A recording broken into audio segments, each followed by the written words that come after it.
Corona की नई building में आखिर क्यों टपक रहा है छत से पानी?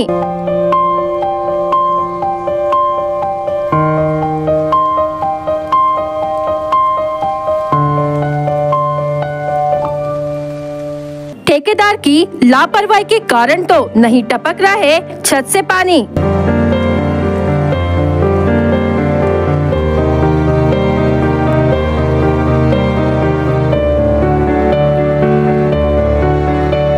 क्या संबंधित इंजीनियर ने बांधकाम होते समय की थी संपूर्ण जांच?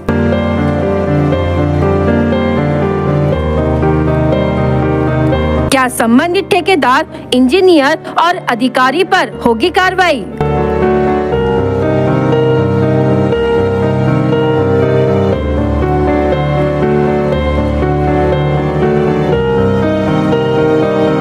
भंडारा जिला अस्पताल में कोरोना बिल्डिंग के वार्ड नंबर 9 में छत से पानी टपकने का वीडियो वायरल हो रहा है। आपको बता दें, भंडारा की कोरोना बिल्डिंग अंदाजन 4 से 5 वर्षों पहले निर्माण हुई थी।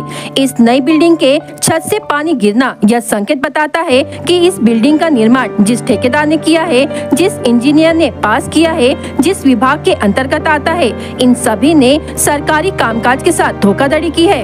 ऐसा जनता में सवाल उठ रहा है। 5 से 6 वर्ष बिल्डिंग को निर्माण होने के बाद क्या यह मुमकिन है छत के पिल्लर से पानी टपक सकता है? आपको बता दें कि कोरोना बिल्डिंग में आईसीयू वार्ड, जनरल वार्ड, ऐसे अन्य वार्ड वहां मौजूद है। इसके पहले भी नागरिकों ने संबंधित अधिकारियों को इसकी जानकारी दी थी, लेकिन इसे दुर्लक्षित किया जा रहा है। क्या इस बड़ी घटना से संबंधित अधिकारी, ठेकेदार पर कार्रवाई होगी? क्या इसी तरह से नागरिक और मरीजों को पानी से जूझते रहना पड़ेगा? संबंधित अधिकारियों से बातचीत करने पर बताया कि 2 बिल्डिंग के ज्वाइंट होने के कारण इस तरह की दरारें हो जाती है, जिसके कारण पानी टपक रहा है। इन दरारों को जल्द से जल्द ठीक किया जाएगा, लेकिन अभी तेज बारिश शुरू होने के कारण उसे ठीक नहीं कर पा रहे हैं। जैसे ही पानी रुकता है तो उन दरारों को ठीक किया जाएगा, ऐसा संबंधित अधिकारियों ने बताया है।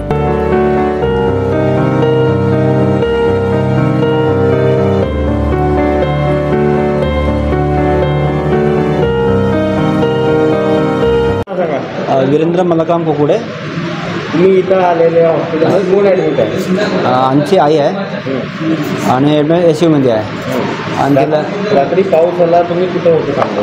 आम्ही इथंच होतो, पण पहा ते छत आहे का नाही, छतमध्ये टिपटिप पाणी होतं। रातभर आम्ही शेती राहिलो, त्याच्यानंतर मग झोप लागत नाही म्हणले।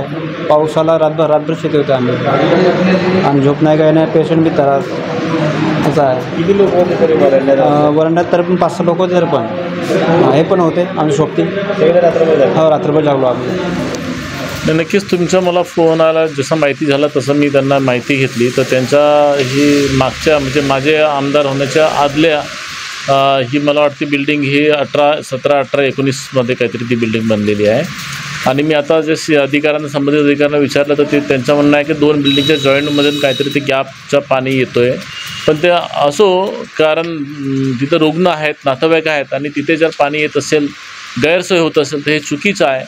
आणि संबंधित PWDचे अधिकारी असतील किंवा जे आपल्या CS असतील, त्या सगळ्यांना मी ताबडतोब सूचना देतो, आणि जे काही दोषी असेल, जो कोणते कॉन्ट्रॅक्टर असेल त्याच्यावरती कारवाई करण्याची आपण मागणी करू। त्यांना जर कॉन्ट्रॅक्टरची चुकी असेल तर त्याच्या आपण कुठेही समर्थन किंवा कुठेही त्याच्यावरती वाचवण्याचा काही प्रयत्न करणार नाही, आणि त्याच्यावरती ब्लॅकलिस्टची गरज पडते, ब्लॅकलिस्ट करू आपण। परंतु ते हे सगळं कारवाईचा विषय असताना पहिले रुग्णांना त्रास होऊ नये याची काय व्यवस्था करता येईल, मी आता CS आणि PWDचे कार्यकारी अभियंत्यांना सांगितलं की ताबडतोब त्याची व्यवस्था करा आणि लोकांना त्रास होऊ नये अशी व्यवस्था करा। कारण शेवटी गोरगरीब लोक तिथे आलेले आहेत, त्यांना ते सुद्धा माणसं आहेत, त्यांना त्रास होता कामा नये अशी आपण व्यवस्था ताबडतोब करू। इथं ही जी आपलं भंडाऱ्याचं जो सामान्य रुग्णालय आहे तो 2 बिल्डिंगमध्ये विभाजन आहे। एक जुनी बिल्डिंग आणि एक 2-3 वर्षाआधी तयार झालेली, जिला आपण कोरोना वार्ड म्हणून जी फेमस आहे।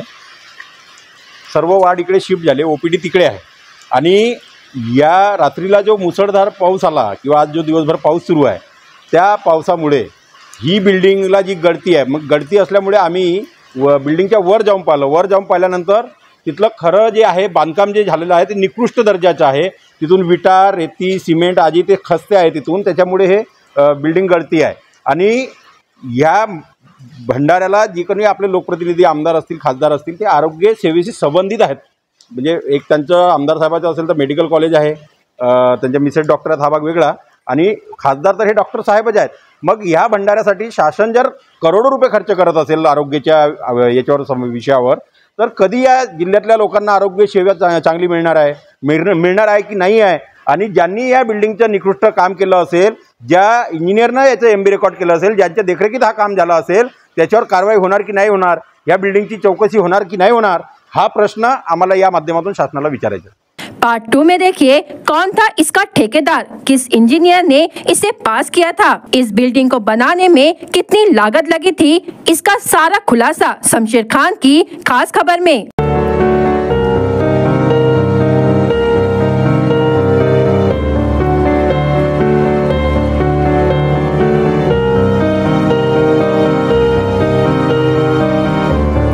भंडारा गोंदिया जिला वासियों के लिए खुशखबर है।